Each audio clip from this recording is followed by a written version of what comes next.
So basically, I am a giant nerd that's really obsessed with the security of software. So I started in IT in 1997. So it's been a little while. Basically, I was a software developer for a really long time. And I briefly did like sysadmin, and I briefly tried cybersecurity, and I was like, oh, I don't know. But then eventually I met a professional mentor. Like, he at first was my friend, and he's just like, you'd be a really good pen tester. I bet you could shatter a bunch of apps. Like, we should try this. And so I slowly moved into security. But I almost immediately, I was like, oh, I don't really, pen testing is a very, it's like attention to detail. It's very, so I'm a super extrovert. I'm that social butterfly in the office. And I just found it a bit lonely, if that makes sense. Yeah. You have to really, really concentrate and be extremely thorough to be a good pen tester. And I'm like, well, I'm still in this data center and there's still no one here. And this kind of sucks. So then I discovered the thing that makes me really happy, which is application security. So software, basically I hang out with software people all day and help them create more secure software. And then I started giving conference talks because you can get in free then. And I wanted to learn more about software. So I was just like, I'm just going to create this conference talk. And then if I get in, they'll let me in for free. This is amazing. And so then I started speaking at more conferences. And then eventually I ended up opening up my own training school called We Hack Purple. And we just got acquired last month by Bright Security. Oh, congratulations. Yeah, congratulations. Thank you. That's awesome. And so Bright Security makes a dynamic application security testing tool, or a DAST, which is cool. And I've been on their board, their advisory board, for over a year before that. So we're already friends, if that makes sense. Yeah. And so then they're like, so what if like your company and our company were just one company? Sounds like a good idea. I was like, but like, you make this tool, like and they're like, well, then you could finally make all your training and all your content free. And I was like, oh, that's incredible. Yeah, so it sounds weird, but I know, when people make open source software, and that's some sort of business model, which I don't really understand. You can't really do open source intellectual property. People are just like, thank you, it's free now. And then you can't pay your bills. But I really wanted to make it available to as many people as possible, because when I was trying to switch over to security, it was so hard. I was like, some of these courses cost so much money. I won't, like, what will I do? I'll have to save up a whole year to take one course. Like, how could I possibly afford this? And so I wanted to make it so that more people could join my specific field anyway, of securing software and secure coding, because it's a problem. I'm sure that since you both work at Beyond Trust, there's some problems with software security. A little bit. Software is the never-ending challenge, right? Yeah, it's come up once or twice in my career, I think. Yeah. So I'm gonna rewind back there, Tanya, because you sound so passionate about this. And where did that passion start? Like you said, I was a software developer, just casually. Like, how did that even begin? So I think I have one of the most unusual little girl experiences, where both of my aunts were computer scientists and 3 of my 5 uncles were computer scientists, and my mom's a mathematician chemist, and my dad took, and so, and then one of my cousins is a mechanical engineer and the other one's a computer scientist chemist. And so then when I decided I wanted to, I'm getting near that age where I have to decide what to do, my parents were like, so you applied to all these universities and colleges and you got into all of them for all the weird different, because I applied for drama, for English, for history, for like everything you could think of. And I'm like, I like the people in my computer science class the best. So if I'm going to go to school for 4 years with people, right? And I was like, and like, I seem to be really good at like making stuff, and it's really fun. And I heard there's lots of jobs, and my parents were just like, whew. So I mean, what was that like? I mean, having that much family that was obviously involved in computer science, mathematics, etc. Like what I guess like what was that like at the holiday dinner table or something? Like, what was that? What folks were talking about, or?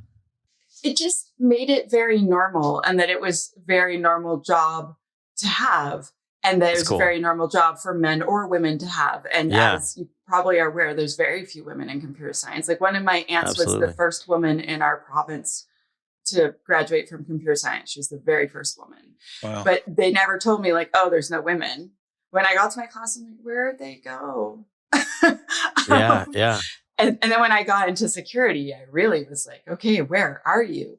Because security is there's significantly fewer women in the cybersecurity area than there are in all the rest of IT, especially software development. It's like around maybe a quarter or a third in software development, but in cyber, it's like 10% or less. And I'm like, this just stinks. Who's going to appreciate the cute outfit I'm wearing? Come on.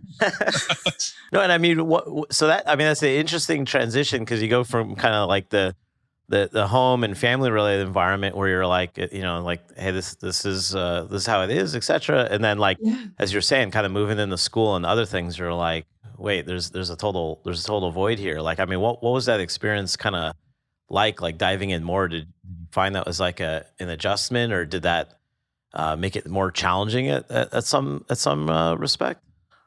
In college, I would say I thought it was super awesome, because I was like, look at all these boys I could go on dates with. I thought it was great. I was like, there's like no competition. Brilliant. Almost all the women in my class were on student visa from Russia or China. And most of them were, in their 30s and married. And they're like, I'm not going to date some stupid Canadian boy that's 18 years old. And I was like, hi, look at me. So I felt very popular. But then in the workforce, it was a bit different, because, I've had bosses make passes at me and I'd be like, no, thank you. And then there'd be like repercussions that were really not good. And it's like slowly over time, I was just like, I have to learn to tell people to F off, or I'm not going to get any work done. And it was like very enlightening. But things have improved a lot.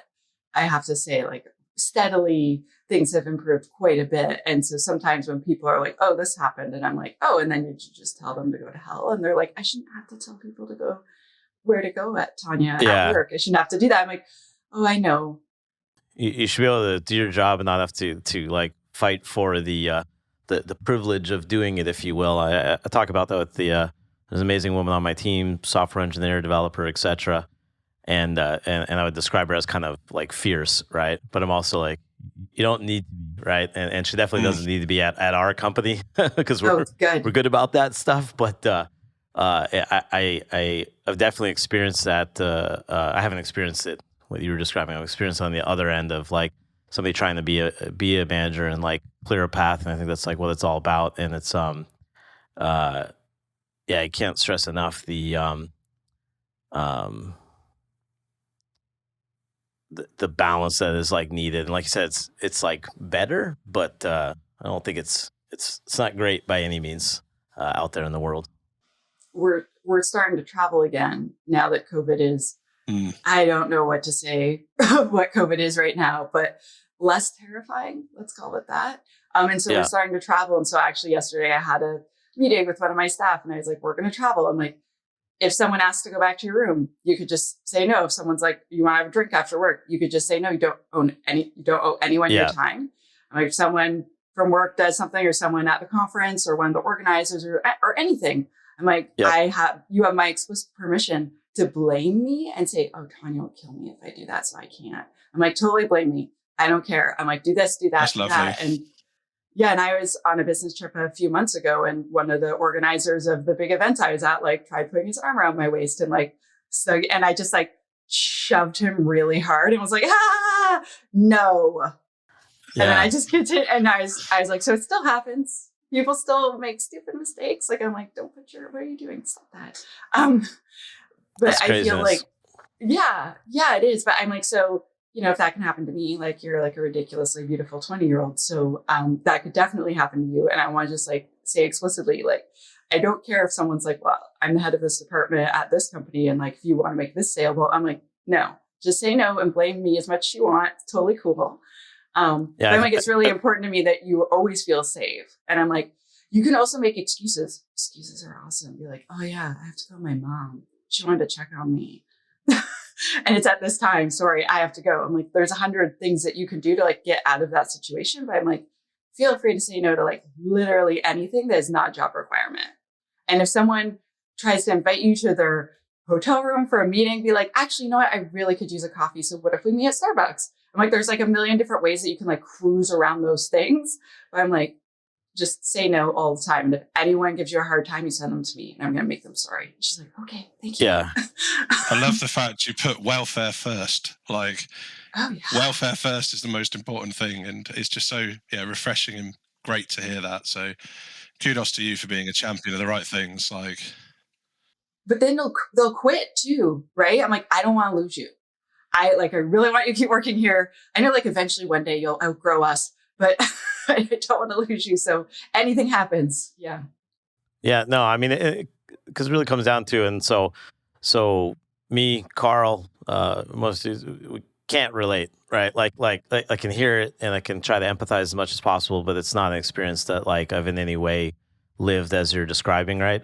And I think it's really like important to hear though, because the reality for most of us guys like myself, et cetera, working in tech for the last 20 years, you can show up and you can just do your work. You don't have to navigate and deal with everything that you're talking about, right? And I think it's important to understand that because in whatever way, and I'll probably kind of ask you later on of, I think it's always important of, what can people like myself do more or be better beyond just the obvious not being can I say asshole or horrible human being or whatever? I don't know.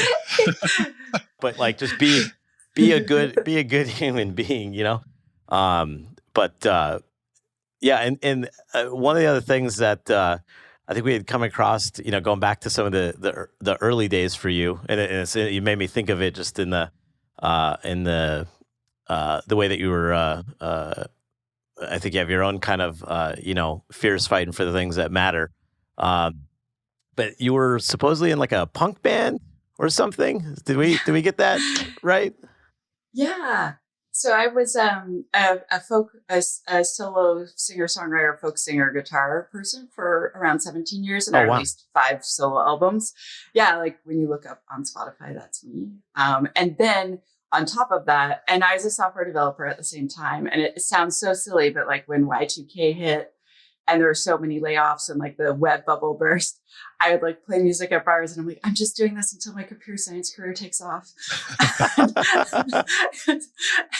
And I just play in bars all the time. And then I starting punk rock bands. So I did like a power pop band. I did a power pop comedy band. I did an electro punk band, a hardcore band, a post-hardcore band, like all sorts of different really like heavy, loud, screamy music. And then I learned drums when I was, I think 34. And so I started drumming in bands and I'd like sing and drum. And I was quite ridiculous. I would tell jokes at the same time because we did this comedy sort of thing. Yeah. So I did a lot of stuff, but my solo music always got the most attention. It is very interesting because, I'd form these bands. I'd be really excited. There'd be a whole bunch of us working on it. And then everyone would be like, could you just show up with your guitar, Tanya? We only want you. My bands would get really jealous. Like we'd be playing somewhere and be like, Tanya Janca's new band. And they're just like, we're here too. Like, sorry, guys. And the impossible question of like favorite song, but would you be able to have is there like a favorite punk song or anything? Like that I wrote or that someone else wrote? Either way, actually. Either. Either or both. We're greedy with our questions. We'll take both answers if you got them. The second last band that I was in, we were called Couch Wrecked, like shipwrecked, but on a couch. Okay. And we wrote a song about Ottawa, where I used to live, and how everyone from Ottawa is just so hot. We should rename our city Ottawa. And so we like have all these facts about why everyone's so super hot. Like, we have the world's longest skating rink. That skating makes us hot, don't you think? And it's like completely ridiculous. It's totally ridiculous, the whole song. And we managed to get the mayor of Ottawa and our federal member of government to be, and like our provincial leader to be and all these different famous like local Ottawa celebrities to be in the video with us. And one of my cousins contacted, so Ottawa is the capital of Canada, and contacted the tourism thing. Was like, can we have some tourism footage? Because we're writing a song about how everyone from Ottawa is really sexy. And they're like, yeah, you can. And so we have like helicopters going over the park. Like our video is completely ridiculous. And so that it was like maybe a 9-month project of me and my bandmate and my cousin, like doing this ridiculously silly art project. And I have to say, like being able to scream, like, I'm from Ottawa, I'm wildly delicious is like pretty satisfying. That'd be a good like conference sticker for a laptop. I think that'd be incredible. It's fun. It's really fun. Yeah. Have you felt that your kind of music career, if you like, has helped you in your professional career as well? Definitely. Ironically, when I was having the talk with my employee who's going to start going on business trips soon, I was like, so like, you know, if a guy puts his arm around me, I'm comfortable giving him a good shove and just laughing at him and saying no, because I've literally like kicked people off of stages when I was playing music. Like I literally, like a guy got on stage once and was trying to steal the microphone and I just turned him around and like kicked him right in the butt into the crowd. And I'm like, see ya, this is my stage. Screw you. And so I'm like, because I've had like, so sexism in music and the entertainment industry is extremely intense and very overt, like very, very, very intense in your face. And it's more subversive and subtle in IT, which can make it a little harder if you're a really blunt person. But I'll just be like, the answer is no. I'm just like, shut it down right away. But so I was like, because I'm used to that. And she's like, oh, so your music career really helped.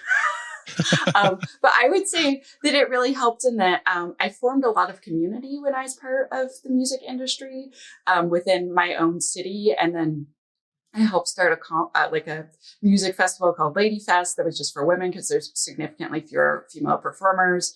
And I also got really good at being on stage. And so when I started giving talks for work, I was like, I think I might die. And they're like, you have been on stage in front of thousands of people. Like you've played at the same festival as like giant bands like Fall Out Boy and like Rancid and stuff. And then you're like, I'm so nervous in front of a bunch of dweebs. I'm like, I know, but these dweebs are really smart and I really respect them. I'm worried they'll think I'm dumb.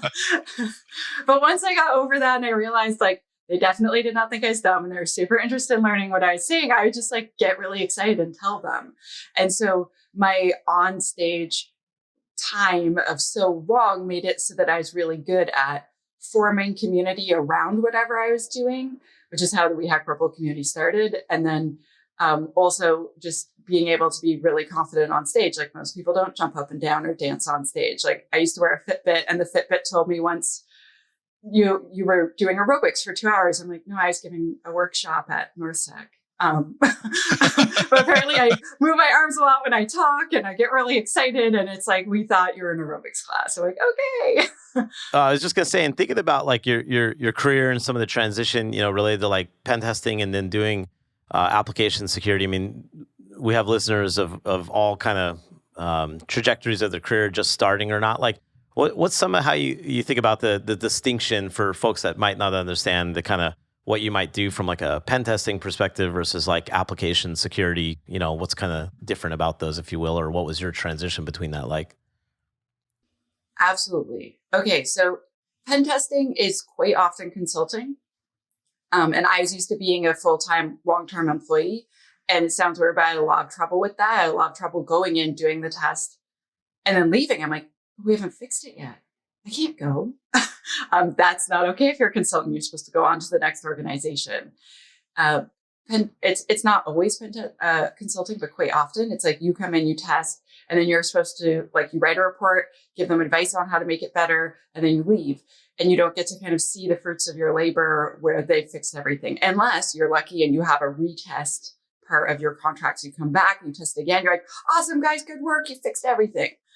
Pen testing is extremely, extremely thorough and detail oriented. And so a lot of people who I know who pen test, they'll use a dynamic scanner. They'll use a couple other tools to kind of punch the app in the face a little bit. But then you get into manual testing, where a lot of them refer to OWASP ASVS, the Application Security Verification Guide. And it's a basically 79 or 78 page spreadsheet of like, go here, do this, check that. Go here, do this, check that. It's very intense. It's very thorough. And the idea is you go and look at the app from every angle you can to see every single thing that could potentially go wrong and make this, and you test it to see if it does go wrong. And then you make this list and then you try to offer some remediation advice. And I have seen people that just run a quick desk scan, copy and paste that information into Word, and they're like, here, your pen test is done. And I'm like, ooh, no.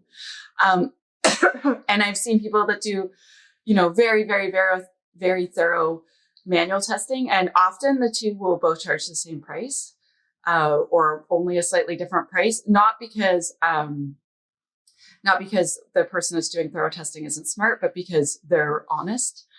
So I've seen a lot of pen testers where they do very little work and it's like, yeah, it took me 10 days. I'm like, you turned on the scan, you went and got coffee, you came back later in the day and then you just copy and like you spent like an hour going through those results and you just randomly deleted the ones you thought, it's probably nothing.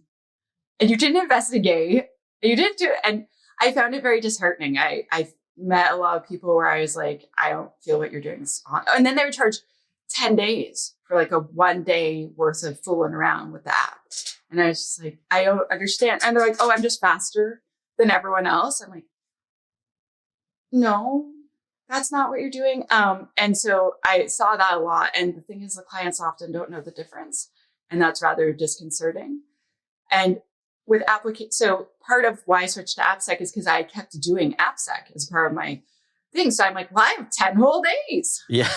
And I'm like, can I come meet you earlier? Can I scan your infrastructure? Can we like do a threat model? Can we just talk for an hour and I'm going to draw this out on a whiteboard, like your whole design plan? And then I'm like, oh, when these two talk, are you doing authentication and authorization? And they're like, what do you mean? Like, we can trust them. They're behind our firewall. I'm like, oh, no, we can't trust. And just walking through those things with them because I had learned these things through various OWASP types of community events or conferences I'd attended. And so my pen test kept getting longer and longer and longer. And then I did one and it was like 14 days, but the clients were super happy. And so then I would do like early tests. I'm like, I'm going to come do a desk scan while you're still coding. And I'm going to do an SCE scan and all these other things. And ask you to fix these things now. Because when I come at the end and do a pen test, I don't want you to be fixing things that you could have known about in advance. I want to find like the final things, like right at the end that you missed. And they're like, this sounds great. And my boss was like, what is your problem, Tanya? Why are you taking so long? And it's just really like a conflict. And the clients would ask for me then. And he's like, I don't know what's going on. And so then this person from OWASP, one of my professional mentors, Sharif Kusa, he's like, that's because you're doing application security, Tanya. You keep doing application security when they've asked for a pen test and they don't know the difference necessarily. And if the client's happy and they're asking for you to come back and test all their apps, I guess this is good. But what if you just moved into a role where that's what you did all the time so your boss wasn't so ticked off at you? I make it sound like the boss was a jerk, but he had a mandate and was supposed to go in, blow stuff up, leave. And I was too slow.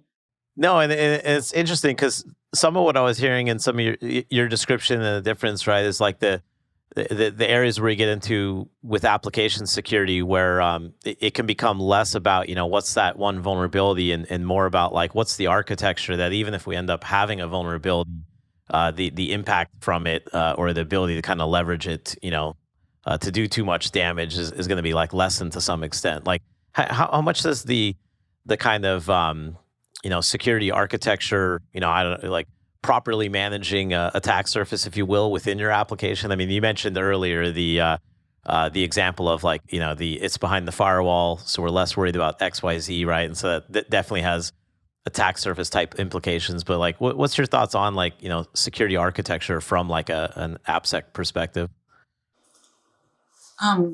So AppSec is all the stuff that you do to make sure the software is secure, including architecture. And OWASP just updated the OWASP top 10 to include insecure design finally, which makes me super happy. And I just have to tell the whole world about that. It's on the top 10, so now you must pay attention. So I would say that there's sort of two ways that things can go wrong with software, and there's flaws and there's bugs. So a flaw is a problem with the design of the application. And that can be the architecture, it can be just inside the application. So when I say architecture, I mean like, oh, and then it connects to this API and it connects to a serverless app. And then design is just within the application itself. And a lot of people use those interchangeable, but that's just how I use it. But then bugs are coding problems. Like it's implementation problems. It's not design. It's like, oh, when I instead of making an approved list for input validation, I accidentally made a block list and didn't understand the difference. And it's just like, well, you implement, like the design said, make an approved list and only let in the good stuff, but you did it the opposite. And it was just a mistake. And so, yeah, design flaws, I would say, are a big part of it. And when you hire someone to do security testing, or when you hire someone to do application security, ideally they're looking at the design, because automated tools stink at that. Like, you need a human. There's a bunch of tools that claim like we'll do business logic testing, and some of them can do some. But having a human, just like, I remember one of my first pen tests, I was super junior. I'd been doing it like maybe 3 months. And I was like, oh, well, you have this piece of information, this, and this. And together, according to the government, that makes it protected A. And that means we have to do all these extra steps. And there's no way an automated tool could say like, oh, they have the combination of these 3 things on the same page, and therefore, like, for the same user, and therefore blah. And I remember my mentor was like, good job, pat on the head. But it's one of those things that once your brain sees it one time, every time you can see it. Yeah. And so as I started to uncover more and more design related or architecture problems, like another thing that pen testers report a lot, and so I teach is like, okay, so you'll have an app and you'll do tons of security on that, and then it will call an API. And most of them will have security in between that app and the API. Cool. Then that API calls something else, and it's like, oh, I'm sure it's fine. Yeah. For some reason, the next step, it calls the serverless app or another API or whatever it does, they completely forget. And I don't know why. I'm like, every single time you need to say, who are you? Which is authentication. And then, should you even be here? Right. Authorization. Right. Every time, every app should do that. Every time it's like, hey, who are you? And it's interesting on both your, the example when you were talking about perimeter, or the example now, like, I remember just months back, I was talking to a company, and it was a great example of how these things can kind of zoom in and manifest same problem, new technology, right? And I was talking to a customer about their Kubernetes environment, and it was like, the API that they essentially had hanging off of like one of their apps in there. They had authorization, authentication, et cetera, generally did the right things, ended up having a vulnerability in it, though, that would allow somebody to actually get code execution on a container. And then it was like the I'm inside the perimeter, there's no security internal going between containers, everything else.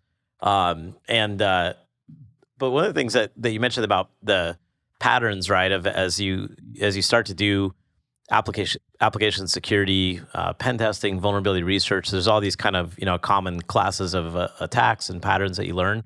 And there's also maybe like this reverse effect that when you're somebody at a company that's like a part of building the actual software, you can become so close to it that it's hard to objectively step back and really think about the attack surface. And this is one of the things I've always talked about, even when I think of some of my early vulnerability research teams back in my first company, EI. We had some of the best vulnerability researchers in the world, and I remember that at one point we were hiring a third party to come do an actual like code audit, infrastructure, full blown, kind of app review, and they were like, "Oh, you don't trust us? Like we know this stuff." And I'm like, "No, you have all the technical skills, but you're so close to the problem, you're so close to what you're doing because you're working on it day to day. That's hard to look on the outside."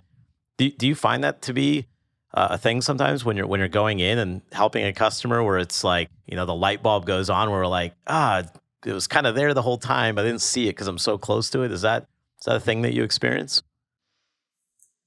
Honestly, not very often, but I do agree that is what's happening, if that makes sense. Yeah, like a lot of them, when I point it out, they don't realize it was there because so how do I say this nicely? So like software developers are experts at developing software, right? And when, like, to be totally honest, when I was a software developer, I thought my software was perfect. I thought it was really great.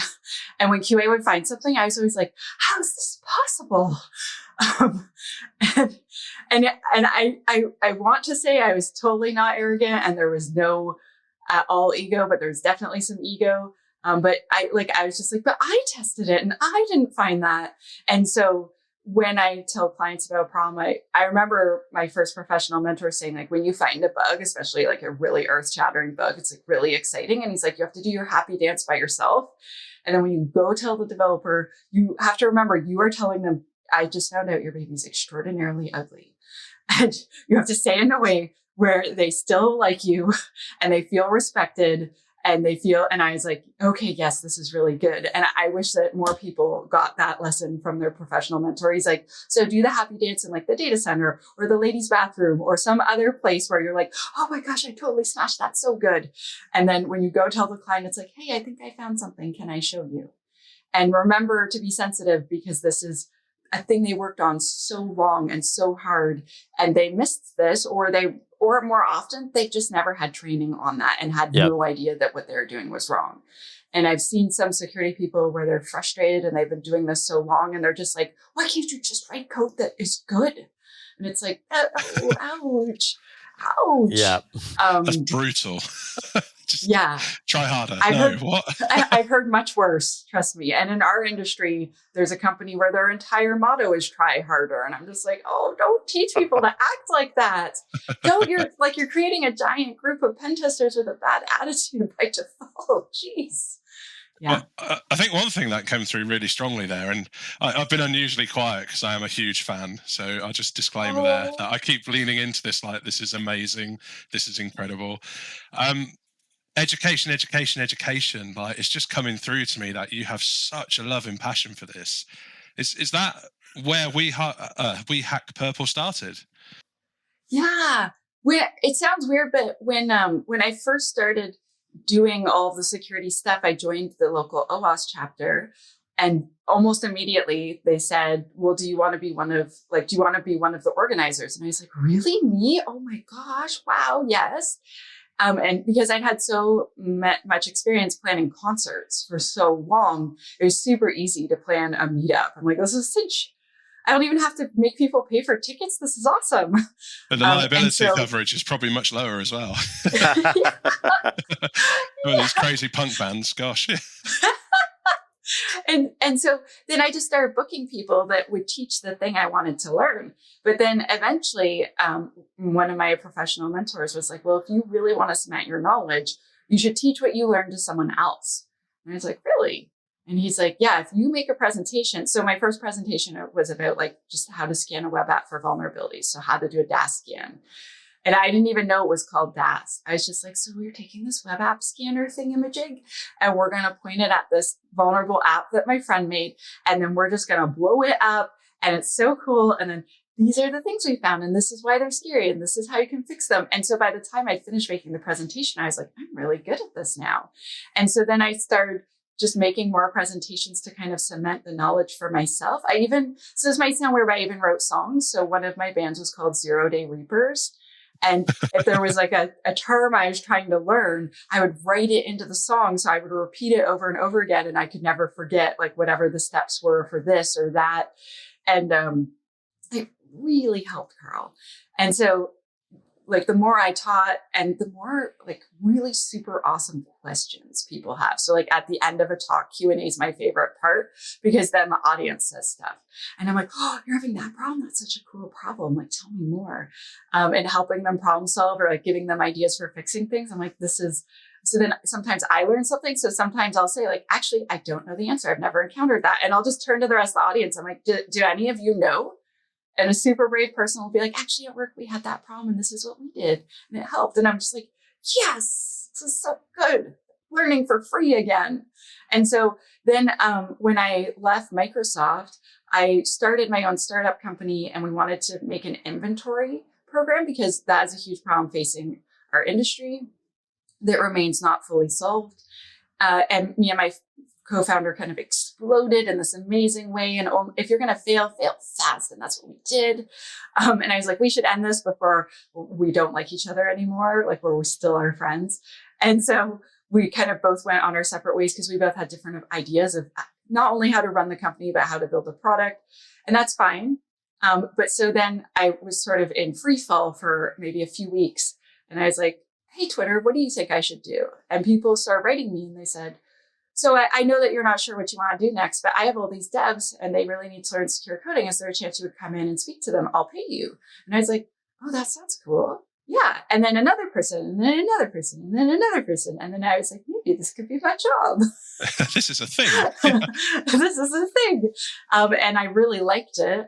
And then I was like, well, how can I make this scale better? And so I just made a homemade course and I sold 130 copies of it. And it was just like a minimal viable product. And I was like, if I can sell 130, and my marketing plan was just tweeting, I made a course, it's $99. If you want to learn this, could you please buy it? And people did. And I'm like, okay, so that's obviously not very good marketing, but it worked. And so maybe I should. So I re-recorded the course and broke it out, made it bigger and better, and got like an academy platform and all these things. And We Hack Purple was born. That's incredible. And where did the name come from in your kind of Twitter handle as well? She Hacks Purple. Like, where was that from? So I didn't want to have Twitter. So I had briefly tried Twitter and I was like, this is too tiny bites for me. Like I didn't really get it at first. And so I deleted my Twitter account. And then I was in Europe and Ireland and WannaCry broke out. And it broke out live on stage. So there was a woman on a panel and she was like checking her phone and not paying attention to the panel. And I was like, what are you doing? And finally, she's like, I really have to be sorry, but my company made an exploit out of like a vulnerability we'd heard of, and we checked into Exploit DB, and I just heard that it's being exploited in the wild. And I think it's called WannaCry. And you saw all these people get up and start phoning people running out of the room. And she like was explaining what it was. And so I started asking everyone at this conference, like, can you tell me what's happening? And there's this woman named Shannon Leeds, and she was the keynote speaker. And I was like, Shannon, can you tell me what's on your Twitter? And she's like, Tanya, at some point, we all have to grow up and become an InfoSec adult and get our own Twitter accounts. You've been reading over my shoulder for like 3 days now. And you know these are free, right? Like they're free, Tanya. And I was like, oh, she's like, you should make a Twitter account. You'll like it. I'm like, oh, I don't know if I'm going to like it. And so then my email address was shehackscomputers at gmail.com. And I tried to put She Hacks Computers and it was too long. And I was like, well, how can I shorten this down? And I was like, oh, people keep saying I'm a purple teamer because I've been doing pen testing, which is red team, attacking, offensive security. But then I keep helping them fix it, which is defense. And application security has like a lot of defensive parts of it as well. And so people were joking that I was a purple teamer, and people kept joking, oh, there she is, can't make up her mind, that purple lady. And so I was like, well, She Hacks Purple. I'm like, no one's ever going to see it. It doesn't matter. Like, I'm not going to have any followers.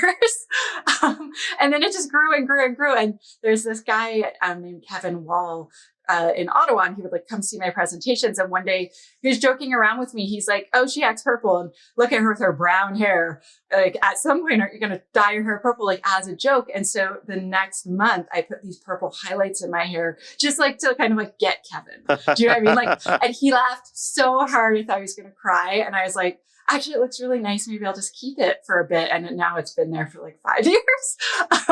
Yeah. And now it's sort of like my thing, if that makes sense. And so when I started my business, at first it was called She Hacks Purple, but people kept writing me and saying, I'm a man and I'd really like to attend too, but I really want to be respectful. And I was like, no, everyone's invited. And so it turned out a lot of men felt they weren't invited. And I was like, oh no, that's not okay. Every person is welcome. And so we changed the name to We Hack Purple. So like every person knew, all of you are welcome. And now with making all the courses free because of the acquisition by Bright, we have doubled in size in the past couple of weeks since we announced all the, basically people used to pay, $200, $300, $500 for these courses. And now they're all just free. And I'm getting a lot of really nice letters about how great it is. That's incredible. That's awesome. And so you've been in bands. You've had like the most amazing kind of AppSec career, pen test career. You've got a blog, a podcast, a community, a training academy. How? Like, where do you find that time? I don't watch a lot of TV. And I feel, and so this is going to sound really weird and slightly personal, but basically since COVID started, I met someone and that person has kids. And so now I'm a stepmama, and I'd never been a mama bear before, if that makes sense. And so being a mama bear takes up a certain amount of time that I was not used to. Like, they'll be like, can you close your laptop? Because I'm going to sit on you now. I'm like, oh, okay. I guess I'm done working. Hello. And this is a new experience, but I think a lot of people that have children have less ability and time to do all these other things. And especially people who have infants. oh my gosh, how do you even show up to work with clothes on and your hair brushed? Like, it's really hard. Like it's like heroic undertakings that, because I knew kids were a lot of work, but then when you start experiencing it, you're like, whoa, I have a mini human that's crying, that's very upset that their brother just punched them or stole their Easter candy or something else that's clearly like a human rights issue. And you have to kind of stop what you're doing and go do the thing. But yeah, I think that, I don't know how to explain, but I'm just a very motivated person. So I wrote a book, and it was published in 2020, and I'm actually about to start my second book this summer. So Alice and Bob are going to learn secure coding this time. And it just as I'm starting to research it, I'm like, this is going to be a lot of work. Oh my. But it sounds weird, but when you get really excited about stuff, it doesn't seem like it's a lot of work. Like when I was in all those bands, that was a lot of work. Like you would practice hundreds of hours for each performance. And I wouldn't think about it as work because I loved it.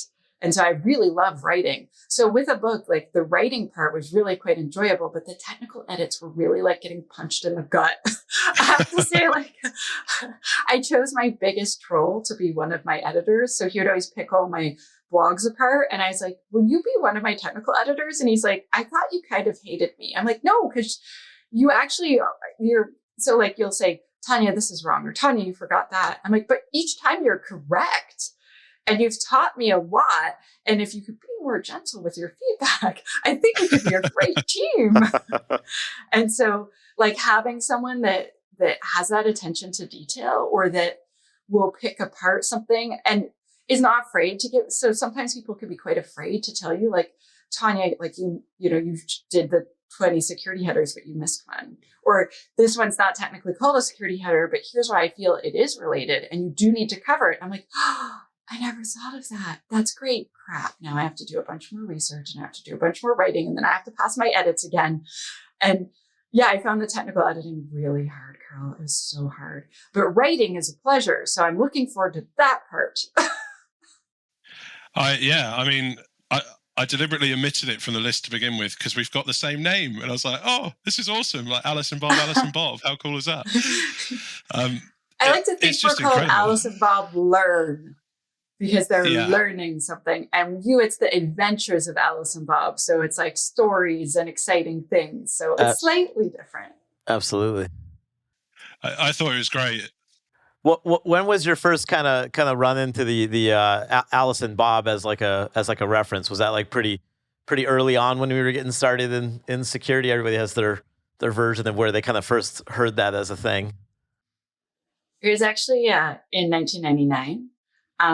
When I was going for a co-op placement. So I was taking computer science and I was already working at a startup and I'd already worked at a bunch of companies. And this company called Nokia was like, we're creating something called an SSL generator.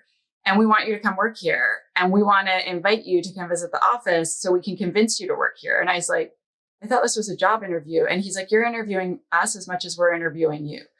It's like in 1999, it was really hard to hire tech people. And I'd already been programming for years before I even got into college.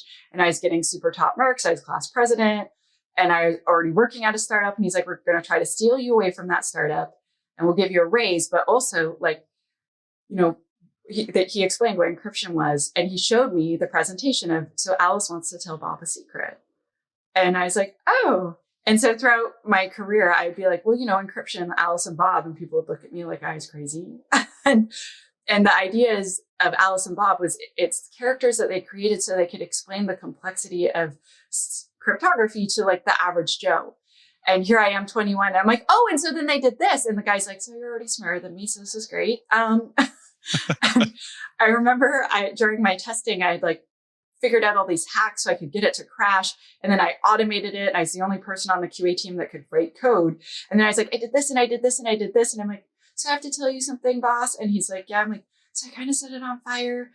And he's like, oh, like you like crashed it a bunch of times. I'm like, I crashed it so many times they overwhelmed the fans. The fan shut down and like there's smoke in our laboratory. And I think we need to evacuate. And he's like, oh my gosh, Tanya. But then we had to add more fans to our product. And we did this and we did that. And I learned quite a bit. And so I think my introduction to Alice and Bob was pretty early, but Alice and Bob were born the year I was born. And so it has been a long history for Alice and Bob. And they, in my book, they have lives, they have jobs, they have families.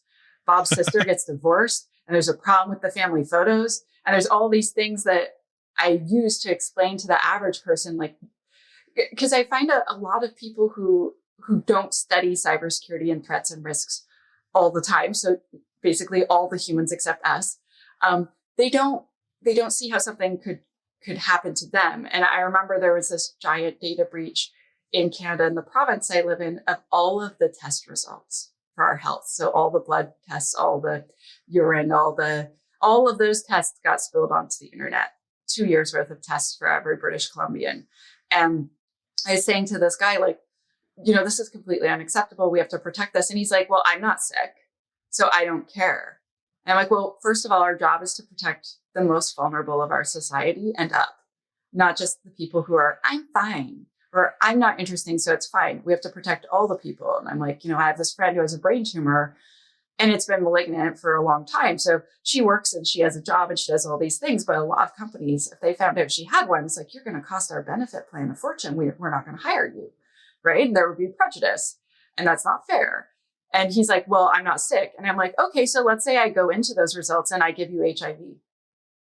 And then people don't want to hire you. He's like, but that's not fair. I'm like, oh, I could do it. It'd be really easy. Like anyone could do that. And I could give you a brain tumor too. And he was just horrified. And all of a sudden he was like, we need more privacy in British Columbia. And I feel like if you can put it into the terms that a person can understand how it could affect them, or a person that they love, all of a sudden they take it seriously. And all these people with their like, well, I don't need privacy. I'm like, do you have blinds on your windows? Do you have curtains? And they're like, well, yeah. I'm like, why? I thought you didn't need privacy. I thought privacy wasn't important. Oh, my neighbors could see in. Oh, I thought you didn't do anything interesting. And so if you could word it in ways they understand and translate it essentially. And so the characters Alice and Bob, I think, are really important because it helps a regular person understand, oh my gosh, this could ruin my life, or this could hurt my child, etc. Shannon Leitz, I saw her, she's like this really amazing public speaker, super, like when I saw her on stage, I was like, ah. And she was saying how her 2 children had their identity stolen when they were 2 and 3 years old. And she has to teach them how to manage their identities after having their identities stolen and spilled onto the internet from like being little all the way up. And she's like, it keeps coming up and I have to manage this. And I'm just like, oh my gosh. And so, yeah, I feel like if we can compare it to a thing that affects us personally, all of a sudden we understand. And I think that it's brilliant. Whoever decided from that way back in the day, those cryptography people, like, it's like those videos, I don't know if you've ever seen those videos where they're like, there's only starving children in Africa. When I was young, there would always be these commercials, but then they would just isolate one child and they would tell you all about this one child. And it's because the human brain is unable to understand suffering at a level of, actually like 1 million people were killed by this genocide that was committed by other humans. And like, we have to get involved, but that's too much for us to comprehend. It's too much for us to hold. And so they're like, we'll show you 1 child or 2 children, because then that is something you can relate to, and then you can comprehend it, and then humans are more likely to take action. And so Alice and Bob, they have some troubles in the book. Things happen, and sometimes they solve them, and sometimes they don't, and sometimes they're right, sometimes they're wrong. I love the name of your podcast in summary. Oh, thank you. I love the name of your book, and I love the fact you're writing a second one as well. That's absolutely made my day. So absolutely excited about that. You mentioned as well there, like, fantastic public speaking. Where can people find you this year? Oh, okay. So you can find me at RSA. So I'm doing 14 events at RSA, and I'm just about to start sharing them on 14, Monday. like so 1-4? That's a lot of events. 1-4, yeah. Yeah. So I'm speaking at RSA, and I'm on a panel at RSA. I'm doing a Birds of a Feather at RSA. I think I'm doing 7 separate book signings where a bunch of really awesome companies like Bright Security, Cloud Defense, Juniper Networks, F5, VMware, Apuro, etc., are buying $1,000 each worth of Alice and Bob to give away for free.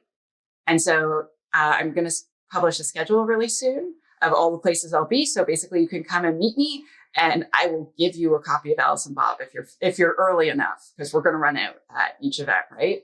And I'll sign it for you and we'll chat. And so there should be around 40, 50 books per 1 hour of signing. So I'm going to go just all over the place. And I'm going to speak at the Purple Cloud Security Summit. And there's one more thing. And I'm going to be, so BrightSec is having this giant party Tuesday night with Sneak and Wiz. And every time I say their name, I blush. And so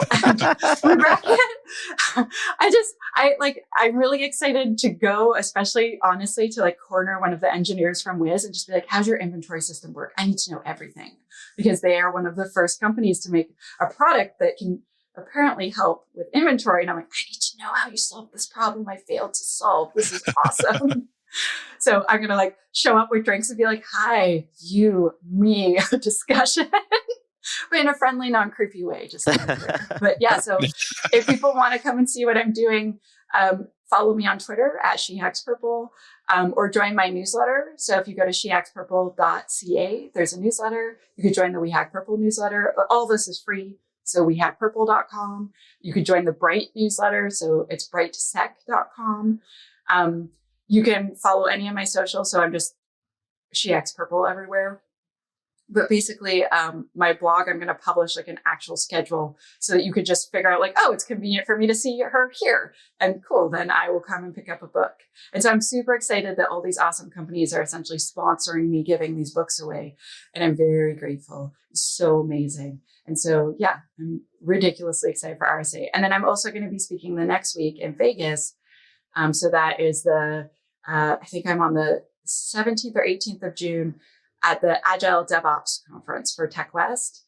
And I'm pretty excited. I'm going to be the opening keynote, or maybe I'm the lunchtime keynote. Yeah. So it seems like it's the opening keynote to me because I'm on the West Coast and they are not. I think it's actually the lunchtime keynote, but I'm pretty excited.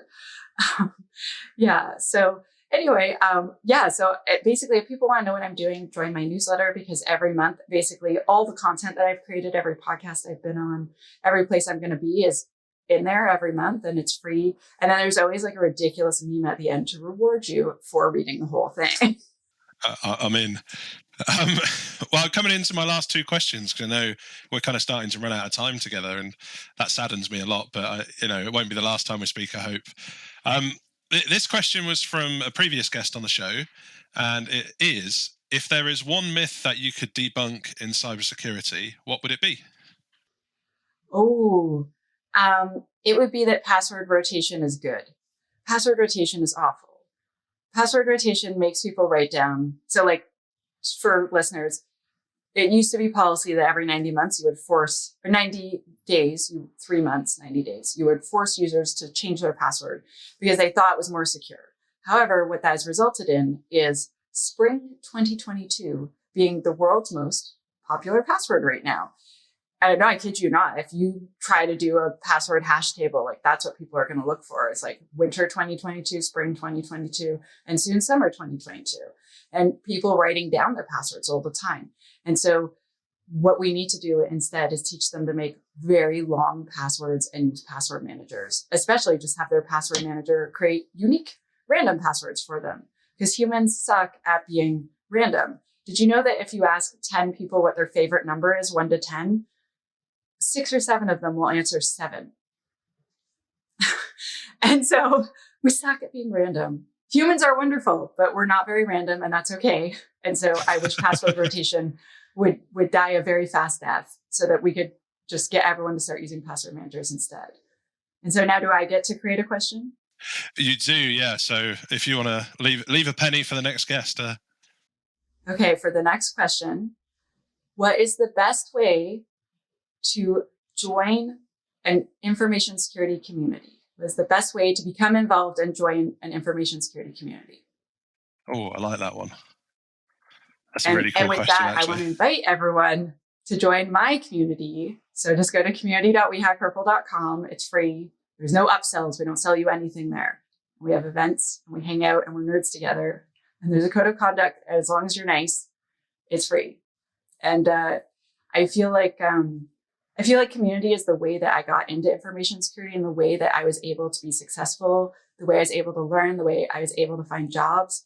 And people like you, both of you, and all the people that we are not seeing who are behind the screen who work together to create this awesome piece of content. So like a podcast is a ton of work. And so you are creating community when you do this. You might not realize it, but you are. You're helping people learn. You're helping people join our industry.